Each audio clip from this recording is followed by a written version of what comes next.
आप संविधान पुराना हो गया, आप कह रहे हो बदलने के लिए। 1 लाख लोगों ने हनुमान चालीसा पढ़ा, अभी हनुमान चालीसा बदलो, हनुमान को बदलो, कुछ काम का है नहीं। 7000 साल तक 700 साल तक गुलाम रहे। अगर सुपर कंप्यूटर अमेरिका का हैक हो सकता है, अगर सुपर कंप्यूटर हैक हो सकता है तो ईवीएम हैक नहीं हो सकता। वोट देना चाहता हूं मैं, पिछले वाला गधे मोदी को दिया था, अभी कहा था कि कुत्ता मोदी को वोट देना चाहता हूं। मुद्दा सर ने बता रहा हूं उसमें।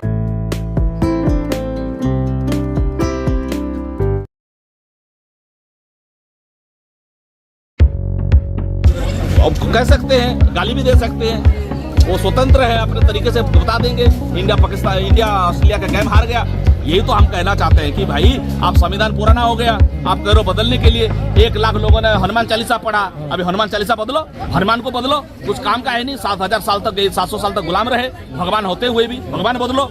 सारे 33 करोड़ देवता और ऐड करो, नया भगवान लाओ, कुत्ता बिल्ली लाओ, कुत्ता मैया लाओ, गधा मैया सब लाओ। मंत्र रीडिंग सीडिंग खत्म हो गया ना, मोदी जी हमारा मंत्र रीडिंग सीडिंग स्वास्थ्य खत्म हो गया।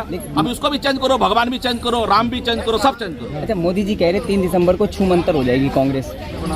तो देखिए, बात ये आरोप है, उनको पूछना चाहिए। ये लोग बरगलाते हैं। आपको क्या लगता है 5 राज्य ये बरगलाते हैं? 5 राज्य में लोग जागरूक बढ़ रहा है ना, लोग क्वेश्चन कर रहे हैं, छोटे छोटे पार्टी बढ़ रहे हैं, ये बहुत बड़ा रोल प्ले करेंगे। लोग जागरूक, अपने अधिकार के बारे में जागरूक हो रहे हैं, पूछ रहे हैं कि भाई क्या मिलेगा। 2022 में यूपी में उन्होंने कहा था 307 सीट लाने का वादा किया था, और वो 305 लेके आए थे। देखिए, बात सीधी सी है, electronic voting meeting. If the super computer of America can be hacked by China from its own place. अगर सुपर कंप्यूटर अमेरिका का हैक हो सकता है, अगर सुपर कंप्यूटर हैक हो सकता है तो ईवीएम हैक नहीं हो सकता। पिछले बार मैं कुत्ता बिल्ली को वोट दिया था, इस बार मैं गधे को वोट देना चाहते हो, मुझे संतुष्टि नहीं हो रहा है। संविधान कह रहा है कि फ्री एंड फेयर। फ्री तो I am not paying any single penny for casting my vote. मैं वोट देने के लिए पैसा नहीं दे रहा हूँ, वो तो फ्री हो गया, लेकिन फेयर कहाँ पर है? पता नहीं चला कि गधे को वोट देना चाहता हूँ मैं। पिछले वाला गधे मोदी को दिया था, अभी कहा था कि कुत्ता मोदी को वोट देना चाहता हूँ। मुद्दा सर ने बता रहा हूँ, उसमें बाग भी लगा दीजिए। आप जातिवाद की बात करते हैं, लेकिन एक खबर आपने भी देखी होगी, चर्चा चला था कि मोदी जी के जो सलाहकार है उन्होंने कहा था कि संविधान में परिवर्तन होना चाहिए। विवेक देवराय एक, वो क्या कहते हैं, आर्थिक सलाहकार है। अब मैं उनको कहता हूँ, अब एक कुत्ते को एडवाइस देना, भाई सब्जी का रेट क्यों बढ़ रहा है, आर्थिक सलाह दे। और सलाह क्या, रुपया क्यों गिर रहा है ये बता। अभी गधा बोल रहा है कि एलएडी तो किया नहीं, एक ढंग का कॉन्स्टिट्यूशन पढ़ा नहीं, कितने देश का संविधान पढ़ा है, वो बोल रहा है कि संविधान बदलना चाहिए। विवेक देवराय की कितनी डिग्रियां हैं? वही तो पूछ रहा हूँ, उसका डिग्री चेक होना चाहिए। अभी पीएम का डिग्री चेक नहीं हो, पता नहीं कि संदिग्ध है, तो विवेक देवराय जो संविधान पढ़ा नहीं है वो कह रहा है। तो आपका कहने का मतलब विवेक देवराय अनपढ़ आदमी है क्या? मैं कह रहा हूँ कि गधा आदमी है, उसको जिसलिए सलाहकार बनाया गया है वही सलाह देना चाहिए। टमाटर का रेट बढ़ क्यों रहा है, प्याज का रेट क्यों बढ़ रहा है, रुपया क्यों गिर रहा है, उसके बारे में सलाह देना चाहिए। ऐसे लोगों से संविधान खतरे में है। खतरे में, अब जैसे कोई कह देगा मैं तुम्हें मारने आ रहा हूँ, जाहिर सी बात है कि एक टेरराइज होगा। तो ये जो कह रहे हैं संविधान को बदल देंगे, संविधान वो हो गया, बी हो गया, सी हो गया, जो बोल रहे हैं, जो पढ़े नहीं है, जाहिल कहेंगे, गधे। अरे भाई पढ़ तो ले, इसी बहाने।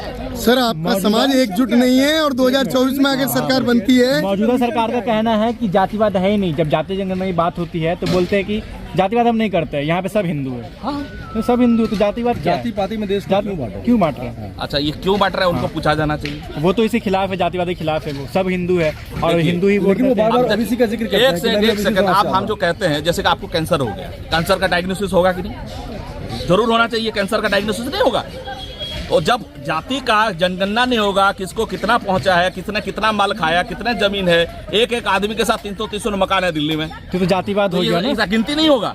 जब गिनती होगा तब तो पता चलेगा।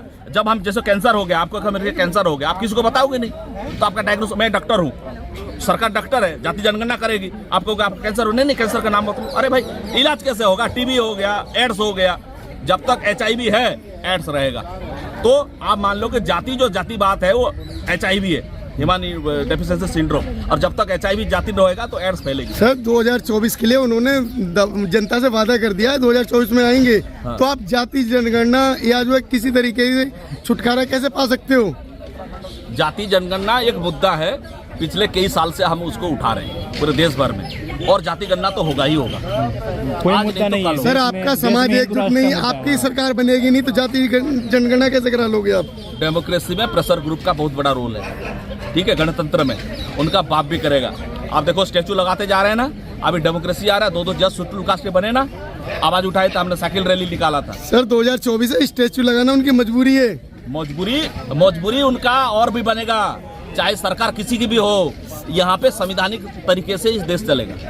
सर 2024 में संवैधानिक जन जागरूकता जब देश में फैलेगी 70% तब होगा। है आप लोग, फिर भी मोदी सरकार आ जाती है। 90% है ईवीएम, फिर भी 24 में सरकार आने वाली है। आप बताइए, मैं यही तो कह रहा था। ईवीएम करोना बेकार है। देखिए नहीं सर ईवीएम हटवा नहीं सकते आप लोग, नहीं ईवीएम करोना बेकार। एकजुट हो नहीं सकते, ईवीएम सरकार बना नहीं सकते। ईवीएम एक रोल है। अगर ईवीएम में रोल हो तो आप सड़क पे आओ। सड़क पे आ रहे हैं, हो रहा है। कहाँ सड़क पे नजर आ रहे हैं? अरे जंतर मंतर थोड़ी है, बाकी जगह पे जगह नहीं ये है। ईवीएम का गलत बात है, ये ईवीएम में कोई बात यही तो बात है। बात समाज है कि एकजुट इलेक्शन नहीं है। जीत जाने से नहीं। इसका मतलब ये नहीं होता। कितने परसेंट है? 30-35% वोट लेके बाकी 70% वोट तो मिला नहीं आपको। Fast pass the post system लागू है। इलेक्शन जीत जाने से ऐसा नहीं कि वो बंदा सही है, इससे पहले भी लोग इलेक्शन जीते। यहाँ पर बहुत से लोग, बहुत से तानाशाह आए, मर गए, हिटलर भी गायब हो गया, बहुत बड़े लोग पुरुष। अगर ऐसा होता तो कर्नाटक में बीजेपी जीत लेती, बीजेपी की सरकार। अरे यही तो पॉलिसी है हाँ। जो करने रहने की जरूरत है। हर स्ट्रांग रूप पे जागरूक होने की जरूरत है। बात है कि क्या मैसेज देना चाहते हैं। हम चाहते हैं कि चाहे जीते या हारे, हमें ईवीएम से चुनाव मंजूर नहीं है। मैं एक सिटीजन होने के नाते मेरा भी फ्री एंड फेयर सिस्टम पे मेरा कहने का अधिकार है और मैं कह रहा हूँ। चलिए